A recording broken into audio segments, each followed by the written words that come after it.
Hola, desde Monterrey los saludamos para tratar un tema que me parece que, aunque recientemente se ha expresado de manera local, tiene mucho que ver con la forma en la que se ha planificado en general en el territorio nacional. Se trata del transporte público. El transporte público ha puesto a los ciudadanos un año sí y otro también en la disyuntiva de o aceptar los incrementos u oponerse. Irregularmente hay una oposición de los ciudadanos a los incrementos en los transportes urbanos porque siempre son en proporciones que no están de la mano con los incrementos en los salarios o con el poder adquisitivo de quienes somos los principales usuarios de este servicio, es decir, los trabajadores. En el caso de Nuevo León, desde hace algunos años, 3 más o menos, casi 4, se dio un fenómeno que a mí me llamó mucho la atención, algo que había sido motivo en los 70s de una gran movilización estudiantil. Se trata de la anulación de la tarifa estudiantil precisamente. Era una tarifa preferencial cuya lógica tenía que ver con que las familias de los estudiantes hacían gastos que tenían que ver con el pago de las escuelas, los útiles, los alimentos de sus hijos, y el apoyo que el Estado había acordado era que mientras fueran estudiantes estos pagarían una tarifa preferencial, que era del 50% o más en algunos casos. Bueno, hace 3 años de un plumazo esa tarifa desapareció. En los 70s, cuando el Estado había desaparecido esa tarifa, se desarrollaron grandes movimientos estudiantiles donde los jóvenes, precisamente a partir de esta lógica, demandaban del Estado que se mantuviera la tarifa estudiantil y que no hubiera incrementos desmedidos en las tarifas que eran regulares, pues, ¿no?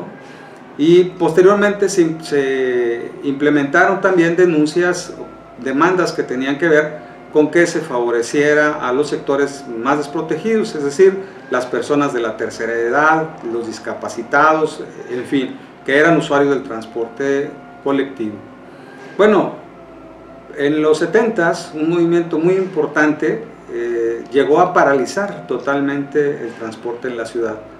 Los empresarios del transporte decían que como no había garantías, luego de que los estudiantes habían tomado 130 unidades más o menos, decidieron paralizar el transporte urbano y estuvo la ciudad con 2 días más o menos o 3 con el transporte totalmente paralizado. Los estudiantes se organizaron y con los mismos camiones que habían secuestrado proporcionaron un paliativo de servicio de transporte para los ciudadanos.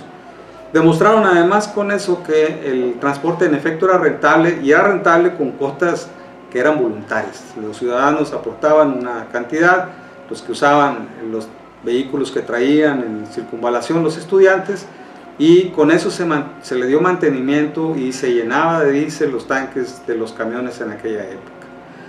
Se hicieron la contabilidad de lo que por kilómetro rendía y la verdad es que el porcentaje de utilidad era bastante alto. Obviamente no estaban incluidos los indirectos ni los gastos que tienen que ver con el pago de impuestos y demás. Pero una cosa que en aquella oportunidad a nadie le llamó la atención fue que no solamente fueron los empresarios del transporte los que detuvieron el servicio, fueron también los llamados permisionarios, es decir, la CTM, la CROC, que dan servicio todavía a través de agrupaciones de permisionarios, de transportistas, también detuvieron el transporte.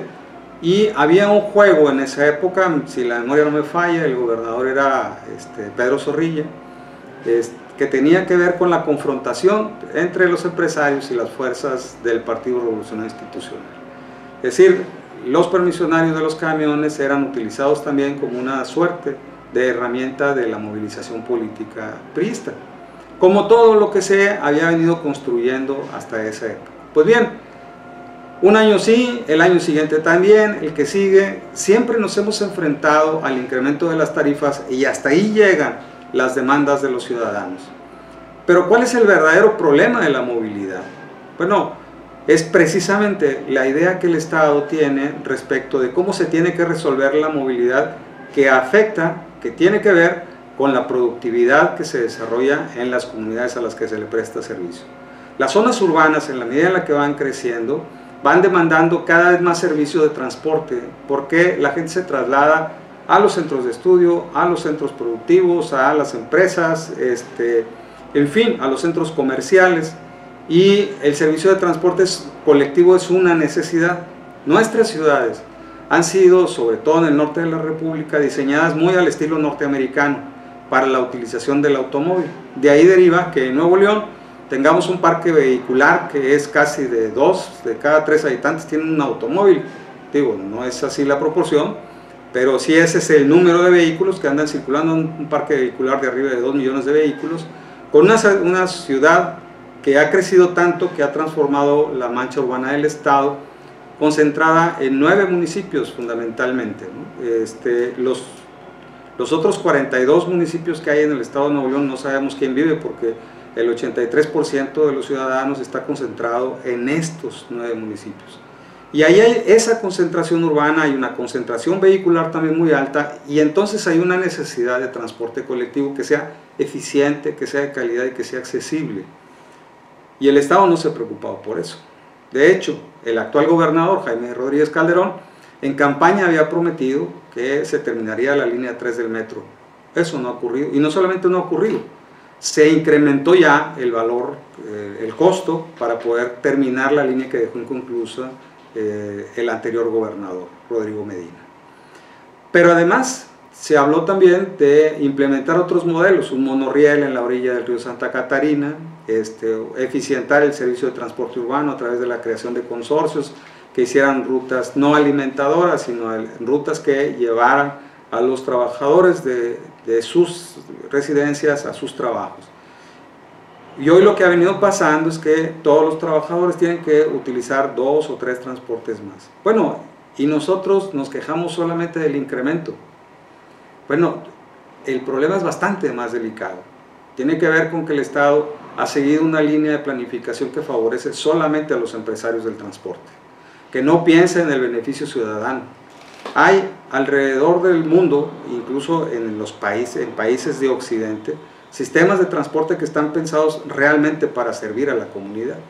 Es decir, que el trabajador, el estudiante se traslada de su lugar de origen a el lugar el que va a recibir el servicio o al que tiene que transportarse con el consumo de un solo boleto, sin que eso signifique, no necesariamente significa que es en un solo traslado, puede hacer transbordos y demás, pero con un solo costo.